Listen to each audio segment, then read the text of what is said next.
Boa noite a todos, sejam bem-vindos a mais um webinar do Brazilian Journal of Anesthesiology. É o nosso último webinar de 2024 e hoje, obviamente, teremos um webinar super especial com uma convidada internacional abordando um tema que é relativamente polêmico, tem algumas controvérsias envolvidas, que trata do uso de antifibrinolíticos no contexto do transplante hepático, né? E para abordar esse tema, teremos, então, hoje a doutora Eduarda Schutz Martinelli. A doutora Eduarda, ela é anestesiologista da Santa Casa de Porto Alegre, mas neste momento ela é Clinical Fellow do Toronto General Hospital, trabalhando em várias, né, em diversas áreas da anestesia, principalmente no contexto do transplante hepático, é o seu principal foco no momento, no transplante de órgãos, e obviamente ela compartilha de uma experiência grande nessa área e, ao mesmo tempo, no uso desses fármacos e nas indicações e controvérsias envolvidas com o uso de antifibrinolíticos nessa população. E dentro desse contexto, ela publicou recentemente um artigo no Brazilian Journal of Anesthesiology que trata do tema, um editorial abordando e discutindo as indicações e controvérsias que envolvem esse tema, que está sendo compartilhado aqui com vocês, o link para o download desse artigo. E na sua tese de doutorado, ela justamente aborda, através de um ensaio clínico, a utilização desse fármaco e a sua eficácia e segurança no contexto do transplante hepático. Um, Ao final da apresentação, nós teremos um período de discussão, então eu solicito aos colegas que estão nos assistindo que compartilhem as suas opiniões e também suas perguntas no Q&A, né, o item em que vocês podem enviar as suas perguntas, e no final da apresentação do Eduarda, eu vou lê-las e nós vamos iniciar a discussão a respeito do tema. Ok? Antes de dar a palavra a Eduardo, eu gostaria de lembrar, então, que no próximo mês não teremos webinar, porque justamente é o mês do Congresso Brasileiro de Anestesiologia, onde teremos o nosso stand, o stand junto do stand da Sociedade Brasileira de Anestesiologia. Eu convido a todos os colegas a nos visitar, a discutir os rumos da nossa revista. Ok? Por favor, Eduarda, tenha a palavra. Boa noite a todos, então. Obrigada, André, pela introdução. Obrigada pela participação de todos hoje no webinar, essa noite. Como o André já falou, o webinar hoje vai ser baseado no nosso editorial sobre os antifibrinolíticos no transplante hepático. Vou compartilhar aqui a tela.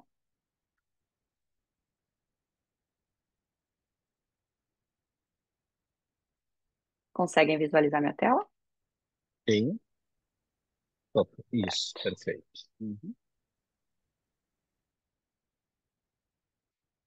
Então, os learning points ao final desse webinar gostaria de falar um pouquinho sobre conceito de hiperfibrinólise, a identificação dela no Rotem, a indicação do transamin em cirurgias, nas mais diversas cirurgias, o uso profilático do transamin também em diversos cenários e no transplante hepático também, e o uso terapêutico dele no transplante hepático. Também falar sobre risco-benefício, claro, e dúvidas que eventualmente possam surgir. Então, como a gente já sabe, o transplante hepático ele vai envolver grandes volumes de perda de sangue e necessidade de transfusões. A gente teve muitos avanços cirúrgicos e diagnósticos que melhoraram ao longo desses anos, mas o papel dos antifibrinolíticos ainda continua controverso nesse cenário. O sangramento, dentro desse contexto do transplante, ele é de origem multifatorial. Ele pode ser cirúrgico, perfil do paciente também que tem a coagulação alterada, a isquemia do órgão, a reperfusão, e a hiperfibrinólise também é um grande contribuinte para o sangramento nesse contexto. Então, falando um pouco de hiperfibrinólise, que é importante nesse contexto, né? Diferenciando um pouquinho a hiperfibrinólise de fibrinólise, né? Vocês já devem saber, mas vale a pena reforçar. A hiperfibrinólise, ela se diferencia da fibrinólise, porque a hiperfibrinólise é o processo natural do nosso organismo, né? Que vai dissolver coágulos sanguíneos, é a parte final da cascata de coagulação. Quando a gente fala em hiperfibrinólise, a gente vai estar se referindo a uma fibrinólise exagerada, descontrolada, que o corpo vai dissolver coágulos de maneira rápida, excessiva, e que pode levar a um sangramento grave e potencialmente fatal, aumentando assim o risco de morbimortalidade no transplante. Ela vai ocorrer mais nas fases anepática e na pós-reperfusão, um aumento da plasmina que vai então degradar exageradamente a fibrina, funciona como que funciona como a cola do coágulo, né? Então, só para ilustrar para vocês aqui, assim, só num gráfico, né, para entender por que é tão importante entender a hiperfibrinólise no contexto do transplante. Lembrando que o fibrinogênio é o fator 1 e ele é o principal fator de coagulação que a gente tem no plasma. Ele corresponde a 80% dos fatores de coagulação. Então, quando a gente tem uma hiperfibrinólise, né, desse fator, isso vai ser um grande contribuinte dentro do contexto de sangramento. Então, já que ela é tão importante assim, né, no transplante hepático, como é que a gente vai identificar ela? O diagnóstico clínico da hiperfibrinólise, muitas vezes, ele é bem desafiador, porque ele não pode ser detectado com exames de coagulação padrão, como, por exemplo, contagem de fibrinogênio, o TP, INR e o TTPA. Esses testes, eles vão avaliar a eficiência das vias de coagulação, né, e a capacidade da formação de coágulo, mas eles não vão avaliar a parte de degradação do coágulo. Existem sinais indiretos de hiperfibrinólise dentro desses testes de coagulação padrão, mas eles são bem inespecíficos, como, por exemplo, a diminuição do fibrinogênio. A gente poderia supor que está tendo uma fibrinólise aumentada, por isso está diminuindo o fibrinogênio. Ou, por exemplo, aumento de produtos de degradação da fibrina, por exemplo, dedímeros, né? Poderiam sugerir. Mas, hoje em dia, a gente não tem sentido utilizar esses testes de coagulação padrão com esse intuito, né, de detectar uma hiperfibrinólise, porque o padrão ouro que a gente tem hoje são os testes viscoelásticos. Quanto aos testes viscoelásticos, a tromboelastografia, o TEG e a tromboelastometria rotacional, o ROTEM, eles podem detectar com precisão a hiperfibrinólise, porque eles vão analisar a formação, a estabilidade do coágulo e a degradação do coágulo também em tempo real, ou seja, eles vão ser os únicos capazes de avaliar o coágulo como um todo. Claro, eles também não são perfeitos, mas ele é o melhor que a gente tem atualmente. As limitações deles vão ser a necessidade de pelo menos 20 a 30 minutos para aparecer a hiperfibrinólise e o potencial de resultados falsos negativos também. Que existe o ponto cego do Rotem que a gente fala, né? Ou seja, por exemplo, se no teste do Rotem ou TEG, né, não aparecer hiperfibrinólise, a gente não pode ter 100% de certeza que esse paciente realmente não tenha uma hiperfibrinólise. Pode estar dentro desse ponto cego, né? Aqui, só para contextualizar um pouco, a sensibilidade do Rotem é até bem alta, do TEG é mais baixa, mas é algo que a gente sempre deve se atentar, principalmente dentro do contexto de transplante hepático. Só para fazer uma pequena introdução aqui do Rotem com um paciente um exemplo real de um dos transplantes que a gente fez na Santa Casa, né? O canal ali do Extem, né? Ele vai avaliar a coagulação iniciada pela via extrínseca. E ele é o canal mais comum que a gente detecta a hiperfibrinólise. O principal parâmetro nele para a gente identificar a hiperfibrinólise é o ml, a maximum lysis, né? Se o ml estiver acima de 15, isso vai nos sugerir hiperfibrinólise. Já o canal do INTEM, ele vai avaliar a coagulação na parte intrínseca. Ele é um canal que ele é mais útil para pacientes, né, que estão sendo tratados com heparina ou pacientes com algum distúrbio de coagulação específico, como, por exemplo, hemofilias, né? E no contexto do transplante hepático, a gente não tem muito esses pacientes, como, por exemplo, tem na cardíaca, sendo tratados com heparina. Então, esse canal não é tão importante para a gente assim no roteiro, mas só para lembrar para vocês que sim, a gente ainda pode avaliar o parâmetro de ml, de maximum lysis, também no INTEM. Já o FIB-TEM, ele vai avaliar a fibrina, né? Ele é útil para avaliar especificamente a contribuição da fibrina na formação do coágulo, ele vai isolar a função da plaqueta, né? E na hiperfibrinólise, o FIB-TEM pode mostrar uma amplitude menor do coágulo, porque o coágulo de fibrina pode estar sendo rapidamente degradado. O FIB-TEM, por exemplo, mas, no entanto, ele não vai ser tão sensível quanto o Extem para detectar a hiperfibrinólise, mas ele vai ajudar a entender se o problema também envolve uma deficiência de fibrinogênio, que pode também ser relevante, lógico, no contexto do transplante hepático. Aqui só mostrando para vocês o canal do Aptem, né? O canal do Aptem ele é bem específico para hiperfibrinólise e ele é utilizado para diferenciar se o problema do paciente é de hiperfibrinólise mesmo. Esse teste ele é feito adicionando um inibidor de fibrinólise, ácido tranexâmico, a protinina, ao teste do Extem.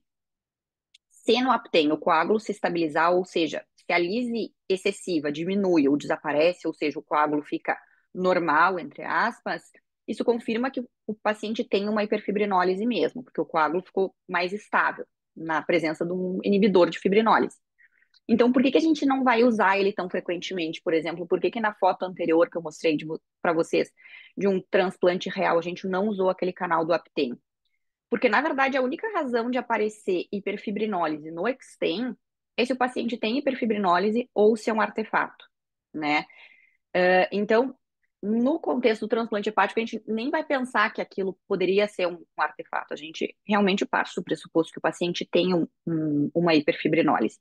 Claro que aqui eu estou falando também dentro de um contexto de economia, né, que eventualmente a gente tem que ter no sistema público, poupar reagente, poupar material, porque, claro, no mundo ideal a gente usaria os 4 canais, até o Rotem Sigma, se eu não me engano, que é só com uma amostra de sangue, ele já aparece os 4 canais.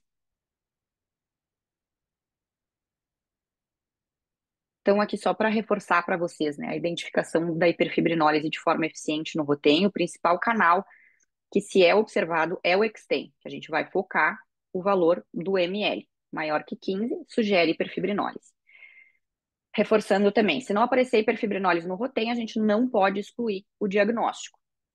E se a gente tiver que escolher apenas um canal do Rotem, não está funcionando os outros, não estão funcionando os outros canais, não tem dinheiro para fazer, né, todos os canais, a gente escolheria o extem. E só lembrando também que o Rotem ele não vai avaliar a função de plaqueta, mas isso já sai um pouquinho do escopo. É, então, temos a hiperfibrinólise, diagnóstico da hiperfibrinólise, como é que a gente vai tratar ela? Então, os medicamentos antifibrinolíticos, eles estão disponíveis já há muitos anos, desde a década de 60, e eles vão se dividir em 2 grupos principais, que é o grupo da protinina e o grupo do ácido tranexâmico e do ácido aminocapróico. A protinina é altamente eficaz, mas, no entanto, ela tem um perfil de risco-benefício bem menos favorável devido à associação que ela já teve em diversos estudos com o risco aumentado de disfunção renal e de eventos tromboembólicos. Então, nos dias de hoje, ela não é respaldada para uso, não só em transplante hepático, em diversos tipos de cirurgia. Já o ácido aminocapróico e o transamin, eles provavelmente têm uma eficácia semelhante, na maioria dos estudos eles mostram uma eficácia bem semelhante, mas devido ao mecanismo de depuração renal mais complicado e o custo mais alto do ácido aminocapróico, o interesse nele foi sendo diminuído e ele foi amplamente sendo substituído no uso do dia a dia e nos trabalhos também pelo transamin. Então, o transamin ele é recomendado por diversos estudos, né, para prevenção e tratamento de hemorragias devido à hiperfibrinólise nas cirurgias de grande porte. E em 2011 também a Organização Mundial da Saúde adicionou o ácido tranexâmico à lista dos medicamentos essenciais. A forte recomendação das diretrizes para o tratamento de sangramento perioperatório grave tem sido consistente ao longo dos anos no uso do transamin em diversos contextos cirúrgicos, por exemplo, no transplante de fígado, cirurgia de revascularização do miocárdio, cirurgia de câncer ginecológico, sangramento obstétrico, trauma, procedimentos ortopédicos importantes, mostrando que o transamin ele pode ser sim benéfico quando administrado terapeuticamente e às vezes profilaticamente também. Agora falando um pouquinho, né, do transamin profilático. Ele tem a eficácia comprovada em diversos tipos de cirurgia, né? Como trauma, hemorragia pós-parto, cardíaca, ortopédica e procedimentos também não cardíacos, mas ele ainda não foi respaldado em cirurgias de transplante hepático. Em alguns cenários, como por exemplo, em trauma e hemorragia pós-parto, o uso precoce do transamin, inclusive, conseguiu mostrar uma redução de mortalidade desses pacientes. E a gente tem estudos extremamente relevantes e que ditaram o uso do transamin de forma profilática em alguns contextos, como, por exemplo, esses que eu coloquei aqui, né, os títulos dos trabalhos, o Optimal Study, o CRASH, que é o estudo do trauma, o WOMAN, que é a hemorragia pós-parto, né, e, enfim, diversos estudos. E o Spinal Trial também. Então, a complicação que mais preocupa atualmente com o uso do ácido tranexâmico é o aumento de risco tromboembólico. Em relação ao aumento do risco tromboembólico, ainda tem muita controvérsia na literatura. Por exemplo, né, o estudo do POISE, esse estudo aqui, ele designou aleatoriamente pacientes para cirurgias não cardíacas, recebendo 1 grama de transamin ou placebo no início e no final do procedimento. E os resultados indicaram que, embora o ácido tranexâmico tenha, sim, sido benéfico para controlar o sangramento, ele foi associado com um ligeiro aumento de complicações trombóticas, ou seja, ele não conseguiu provar a não inferioridade do ácido tranexâmico. O Helix Study também, né? Ele mostrou que são pacientes que foram submetidos, é um estudo que recém saiu, pacientes que foram submetidos a ressecções hepáticas, ele demonstrou que esses pacientes poderiam ter complicações maiores, né? Apresentaram complicações maiores, como, por exemplo, reintervenção. E o estudo do Halt, que foi também um estudo recente, um trial recente, de transamin profilático em sangramento gástrico agudo. Ele encontrou que teve um grande aumento de evento tromboembólico nesses pacientes com a administração profilática do ácido tranexâmico. Então, só falando um pouco sobre a coagulação do paciente cirrótico, né? Por que que isso poderia preocupar nesses nossos pacientes? Por que que essa preocupação, né, de eventos tromboembólicos levam, né, à preocupação da administração profilática do ácido tranexâmico?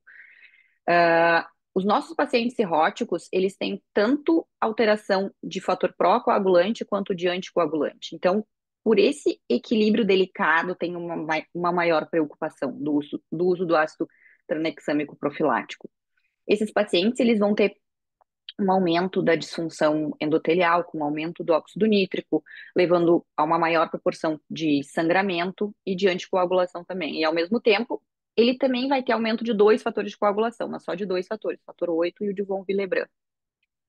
A doença hepática terminal, ela vai interromper a homeostase da coagulação, vai levar à diminuição de níveis de quase todos os fatores pró-coagulantes, como a gente já sabe, claro. Mas também alguns fatores anticoagulantes que são produzidos pelo fígado, como, por exemplo, proteína C, S, antitrombina 3, também podem estar reduzidos. Então, embora não tenha evidências claras indicando um risco aumentado de hipercoagulabilidade por antifibrinolíticos no transplante de fígado, estudos mais robustos, trials, são altamente desejáveis para avaliar a viabilidade desse uso no contexto do transplante hepático. Então, o que que a gente tem de riscos e dúvidas, né? É crucial determinar, é crucial ter um estudo para determinar se tem uma população específica de pacientes de transplante de fígado que se beneficiaria do uso do transamin sem exceder os potenciais riscos. Transamin profilático, no caso. Pacientes, por exemplo, com condições como estados protrombóticos aumentados, insuficiência renal, esses pacientes poderiam estar em risco elevado de complicações tromboembólicas. Esses indivíduos podem ter maior risco do que benefício, mas, claro, a gente não tem uma confirmação ainda para dizer algo concreto sobre isso. Então, vai seguir a recomendação ainda no transplante hepático, seguimos o ROTEM, seguimos o TEG para o uso do transamin.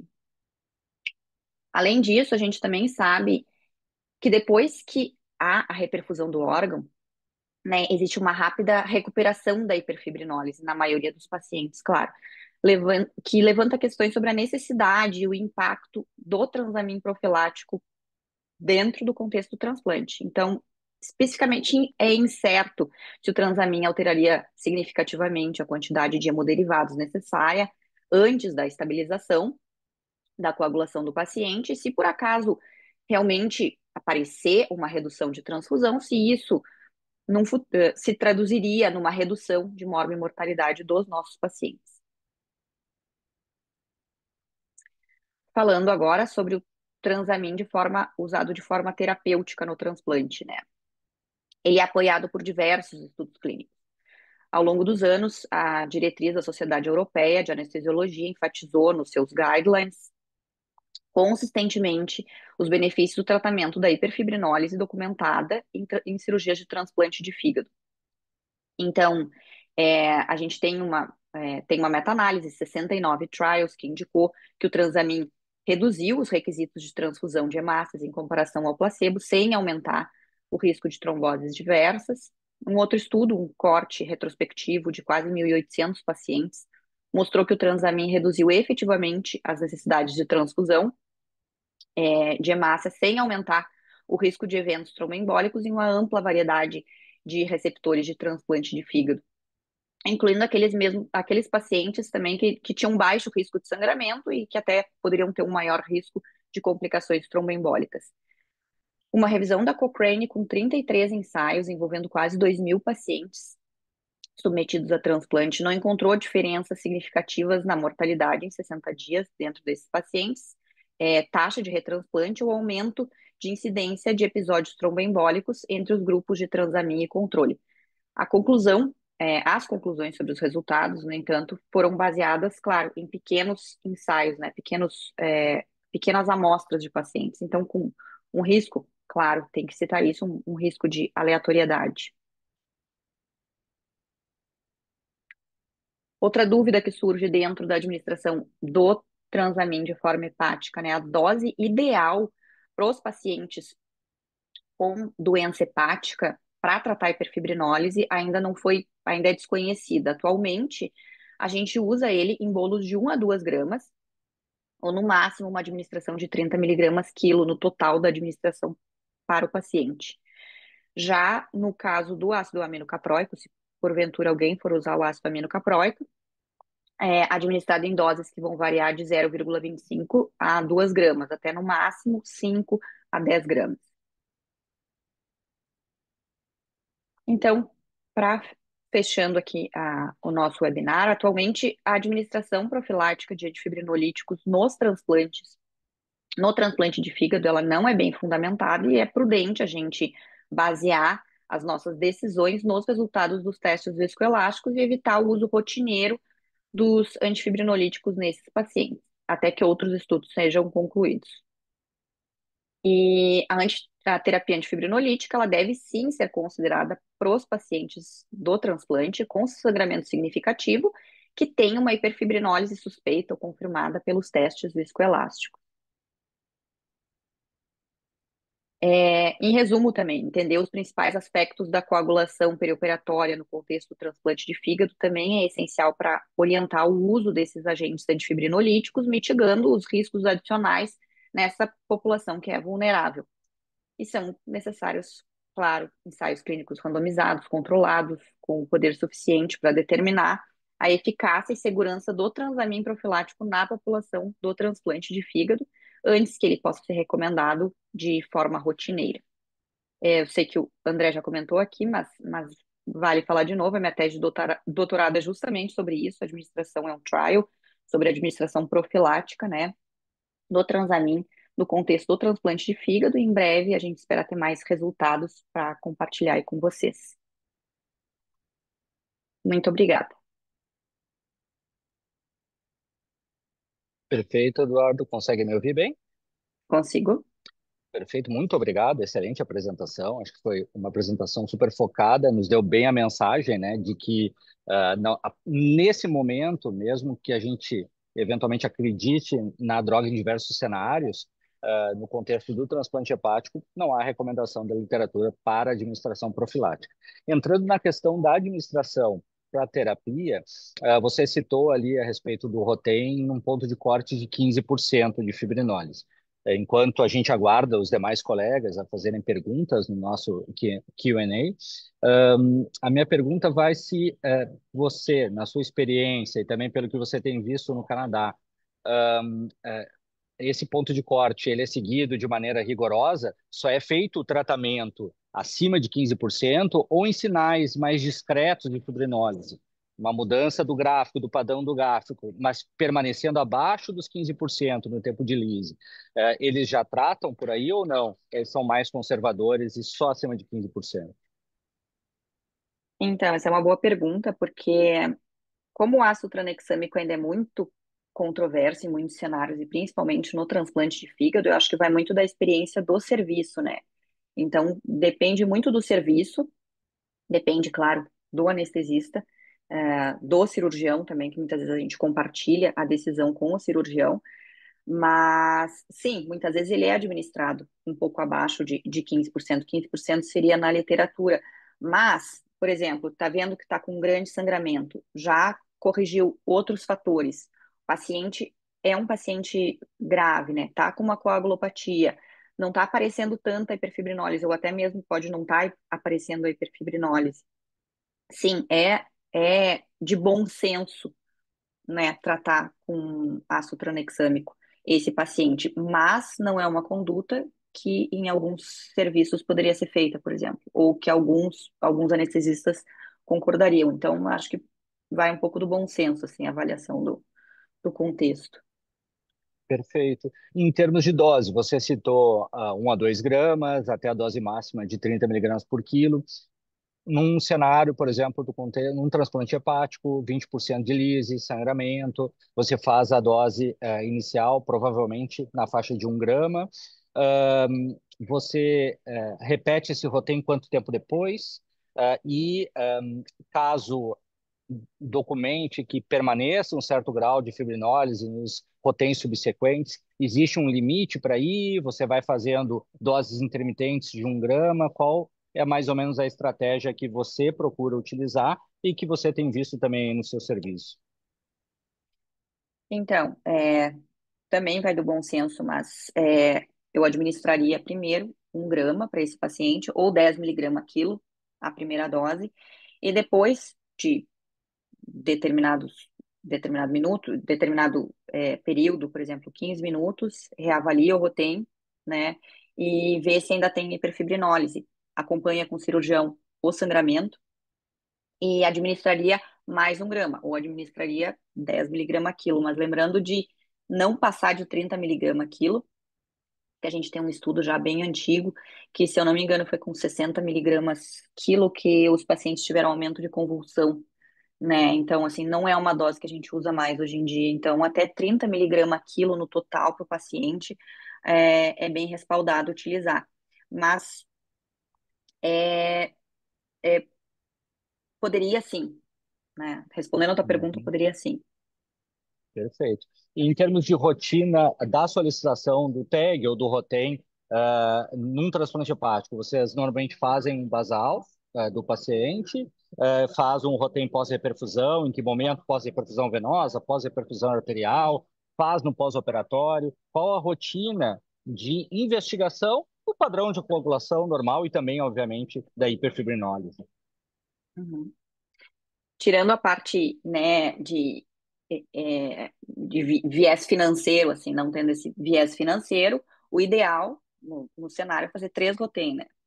3 amostras de rotem. O primeiro é o rotem basal do paciente. O segundo é após a reperfusão arterial, então esperar mais ou menos ali 15, 20 minutos depois da reperfusão arterial, às vezes até máximo meia hora, coleta um rotem. E no final, né, quando tiver terminado a cirurgia. No contexto de UTI, no pós-operatório, só se o paciente está apresentando algum sangramento, está caindo hemoglobina, o paciente já está sangrando muito pelos drenos, está se pensando em reintervir ou tem algum hematoma no exame, então repetiria o rotem. Mas se não tem esse contexto de sangramento, não é comum a gente refazer esse rotem. Perfeito. Ó, chegou uma pergunta para nós bem interessante, né? O doutor Emanuel Velasco né, pergunta se, na sua experiência, você utilizaria o ácido anexâmico num paciente que ainda permanece sangrando, mas não há evidência de hiperfibrinólise. E realmente, essa pergunta ela é bem interessante, porque a gente vê cenários, mesmo com rotem sem grandes alterações, em que o paciente apresenta um sangramento significativo. Muitas vezes o cirurgião alguns cirurgiões solicitam que a gente faça alguma medida de intervenção, inclusive de transamin, isso já aconteceu comigo também anteriormente. Qual a sua visão a esse respeito? Você faria transamin de maneira empírica ou não? Então, essa é uma boa pergunta mesmo, porque, como eu tinha citado ali na apresentação, a gente tem o ponto cego do rotem. A sensibilidade do rotem é muito boa, a do TEG é um pouco mais baixa, mas mesmo assim a gente ainda tem, nos casos de hiperfibrinólise leve a moderada, a gente tem aquele ponto cego que pode não aparecer no rotem. Então, avaliando, né, conversando com o cirurgião, mesma coisa, né? Conversando com o cirurgião, ainda está sangrando, né? A princípio não aparece hiperfibrinólise ali, mas a gente suspeita de hiperfibrinólise nesse paciente, principalmente dentro do contexto transplante hepático. Eu, particularmente, gostaria de fazer Transamin nesse paciente, mas como tem cirurgiões que pedem, tem cirurgiões que rejeitam, refutam completamente, né? Se tu não tem um respaldo, algo para mostrar para ele, né? Aqui, ó, tá aqui o meu Rotem, tem hiperfibrinólise, eu tenho que fazer antifibrinolítico. Então, isso realmente vai depender do contexto, de onde tu tá, com a equipe que tu tá, mas sim, eu ainda faria ácido tranexâmico para esse paciente. Outra coisa também que o Rotem, os testes viscoelásticos ainda são os melhores testes que a gente tem hoje em dia, os de melhor eficácia para avaliar a hiperfibrinólise, os melhores testes à beira-leito que a gente tem de coagulação nos dias de hoje. Mas, claro, eles têm limitações. Então, por isso também eu acho que vale esse trabalho dentro da avaliação do transamin profilático, porque muitas vezes não vai aparecer ali, né? E daí justamente traz de volta essa questão, né? Usamos ou não usamos o Transamin? Então, e além disso, não tem, né? Nós temos serviços que têm Rotem, mas também existem serviços que infelizmente não têm, né? Podem até fazer transplante hepático e não tem Rotem. A gente sabe que existe, no Brasil existe pelo menos. Não, perfeito, exatamente. Eu acho que dentro dessa questão de controvérsia, a falta de evidência, é por isso a necessidade desses novos estudos, para nos guiar um pouco melhor nessas situações. Mas ainda tem a possibilidade, e muitos colegas ainda fazem empiricamente, e vai depender muito da negociação com a própria equipe, né? Acho que isso que a Eduarda falou é importante. Tem cirurgiões que vão ser mais liberais no uso de uma terapêutica como o AstraZeneca, e outros vão ter um pouco mais de receio dos eventos tromboembólicos, que, de certa forma, são raros em vários outros cenários. Então, nos dão uma base um pouquinho maior para utilizar a medicação de forma empírica. A outra pergunta que recebemos aqui da doutora Ângela, a dose máxima de 30 miligramas por quilo poderia ser repetida com segurança após quanto tempo, caso continue apresentando hiperfibrinólise? Então, a gente não vai partir dessa dose para ser a primeira dose do paciente, né? A gente está pensando nessa dose de 30 miligramas quilo, já pensando ela de forma fracionada. Então, a gente começaria com 10 miligramas quilo para o paciente. Por exemplo, paciente de 100 quilos, né? Dá 1 grama para o paciente. Então, tu vai pensar nela de forma fracionada. O total para o paciente, que ainda é respaldado na literatura, é sim um tema controverso. Não existe uma dose, né? Não existe assim, posso com certeza repetir ou não posso com certeza repetir. Então, assim, o que tu estaria, né, respaldado dentro da literatura, digamos, é usar até 30 miligramas total para esse paciente, né?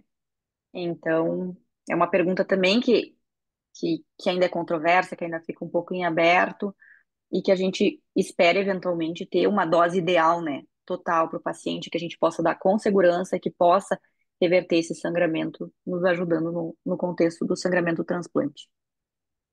Perfeito, Eduardo. Na verdade, para quem já utilizou Transamin no transplante hepático, normalmente, não sei se na tua experiência, Eduardo, é mais ou menos isso, mas normalmente, quando há uma hiperfibrinólise significativa documentada pelo Rotem, com doses até relativamente reduzidas, né? Então, até 1 grama ou até abaixo de 1 grama, normalmente você corrige plenamente o Uhum. que está aparecendo no Rotem, né? Eu já fiz alguns testes no passado com doses mais baixas, e realmente foi extremamente eficaz a medicação numa dose reduzida para a correção do que o método, né, nos demonstra. Então, como a Eduarda disse, existe um ponto cego, existe não há 100% de sensibilidade no método para detectar fibrinólise, mas ela é bastante razoável, ela é bastante elevada, e o fármaco é muito eficaz em corrigir, de certa forma, essa hiperfibrinólise com doses bem mais baixas do que os 30 miligramas por quilo.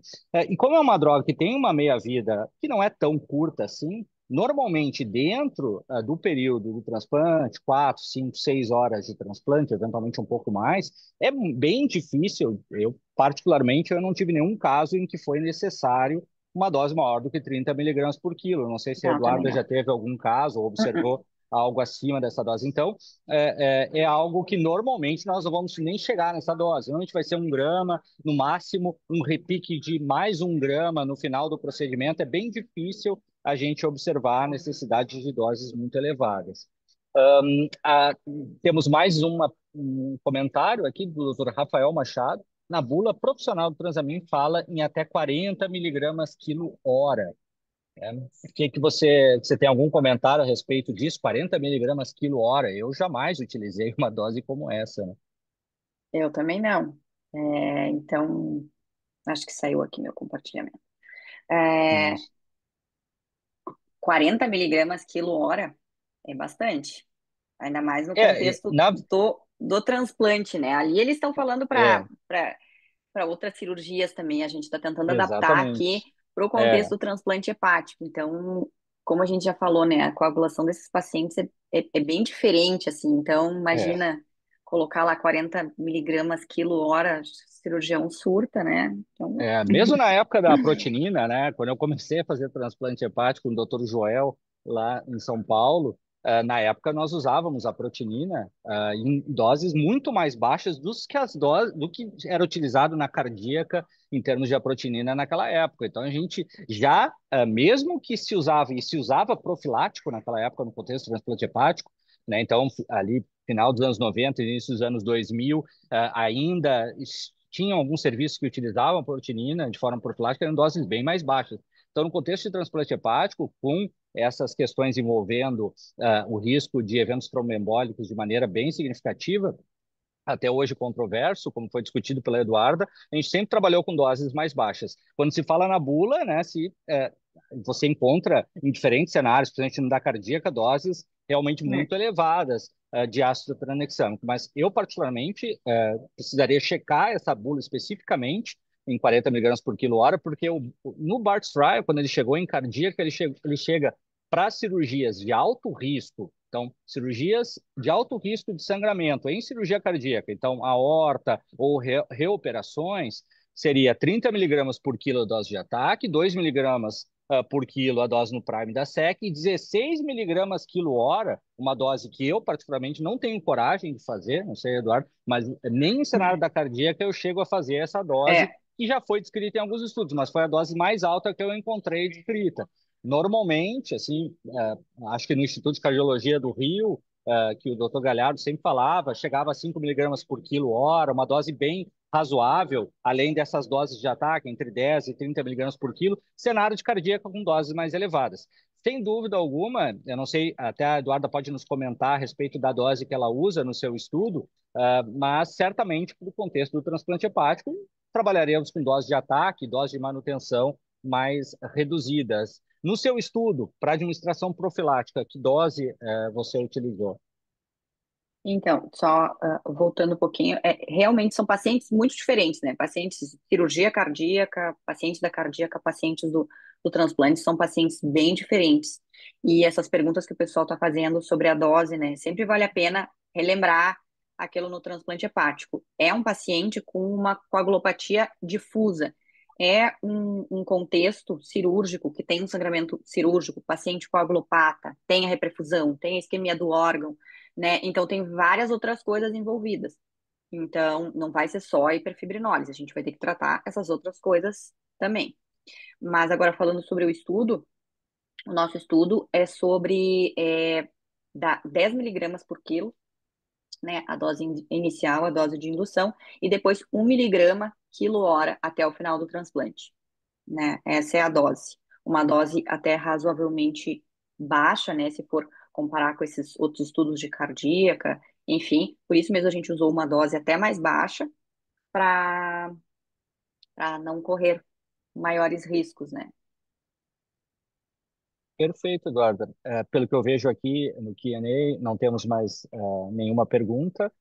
Mais uma vez agradeço por disponibilizar o teu tempo e teu conhecimento aqui conosco nesse webinar especial, nosso último de 2024. Agradeço a atenção de toda a nossa audiência que contribuiu e realmente contribuiu fortemente aqui com comentários e perguntas. Agradeço pela atenção de todos e desejo a todos uma boa noite e nos vemos no Congresso Brasileiro mês que vem. Muito obrigada pela oportunidade. Obrigada, pessoal. Boa noite. Tchau, Obrigado, doutora Eduardo. Eduardo. Tchau, Mel. Obrigada. Obrigado.